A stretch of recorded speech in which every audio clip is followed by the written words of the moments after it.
kamu kan tidak beriman, tapi berbuat baik, maka Allah pun balas semuanya saat di dunia. Maka saya percepat, kami percepat balasannya saat di dunia. Nah, yang jadi persoalan, yang tadi itu yang pengen ke surga, dia berhasil dengan aspek yang lain, buat baik. Cuman dia nggak punya iman. Iman itu yang menjadikan amal jadi soleh. Kalau nggak ada iman, amalnya tidak disebut soleh. Amal aja.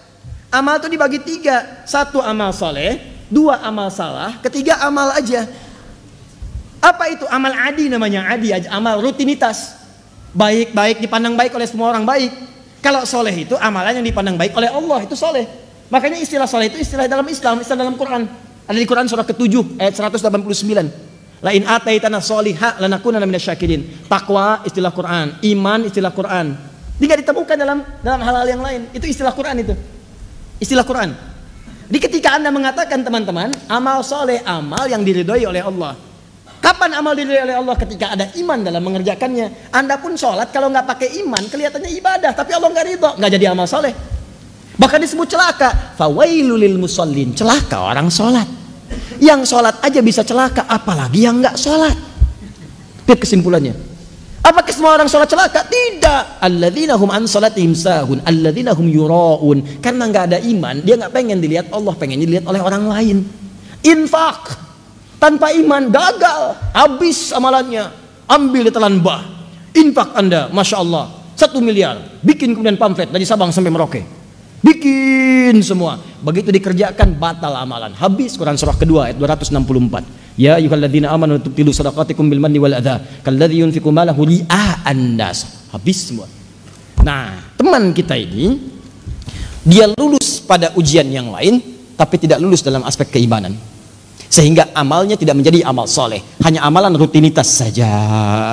Saya ingin tanya pada Anda, kalau Anda ikut ujian, kualifikasinya mesti lulus misalnya di 3 bidang. 1 tidak lulus, maka Anda tidak masuk. 1 awas, nilai Anda tidak terpenuhi, maka Anda tidak lulus. Nah, dari 3 bidang ini, Anda 1, 2 gagal, 1 lulus. 1-nya berhasil, 2-nya gagal. Kira-kira Anda dianggap lulus tidak? Tidak. Persoalannya ini dalam urusan keduniaan dia lulus, tapi dia tidak punya iman, dia gagal. Dan iman tidak bisa menjadikan amal ini menjadi amal soleh, dia gagal. Dia gagal di 2 ujian, walaupun berhasil di 1 hal. Tapi sifat keadilan Allah ini yang paling dahsyat. Karena Allah Maha Adil. Hei, kamu kan tidak beriman, tapi berbuat baik. Perbuatan baik kamu kan untuk urusan dunia, bukan urusan akhirat. Maka Allah pun balas semuanya saat di dunia. Karena dia mengerjakan itu dalam konteks dunia, bukan dalam konteks akhirat. Kalau tidak ada iman, maka Allah berikan balasannya langsung di dunia dan dipercepat balasannya. Saking adilnya Allah. Maka turun ayat wa qadimna ila ma amilu min amal. Quran surah ke-25 ayat 23. Kalau ada orang tidak beriman banyak mengerjakan kebaikan, dan karena tidak ada iman berarti kebaikannya urusan dunia, maka Allah pun balas dengan balasan dunia. Kata Allah, wa qadimna ila ma amilu min amalin faj'alnahu haba'an manthura. Maka saya percepat, kami percepat balasannya saat di dunia. Jadi kalau ada yang tidak beriman, misal orang tidak beriman kemudian berbuat baik, suka nyumbang, suka ini, suka ini, maka akan dibalas. Ada apresiasi, bisnisnya mudah, lancar, orang senang, bahkan ada yang mendoakan supaya dapat hidayah. Cuman kan bergantung dia mau ngambil atau enggak. Fir'aun juga udah pernah didatangin sama Musa, sama Harun alaihi wassalam. Didatangi, cuman dia nggak mau ngambil. Bukan nggak dapat hidayah, dikasih nggak mau ngambil. Beda antara dapat dengan dikasih nggak mau ngambil itu lain. Jadi jangan salahkan Allah ketika hari kiamat Anda dihisab.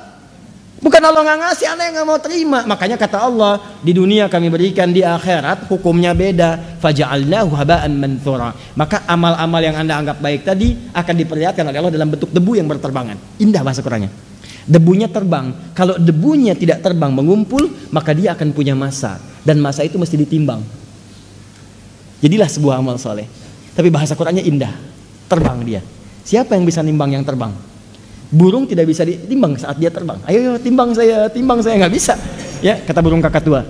Nanti setelah dia ngencok di jendela, kemudian Anda bawa, simpan di situ, baru kelihatan berapa beratnya. Paham?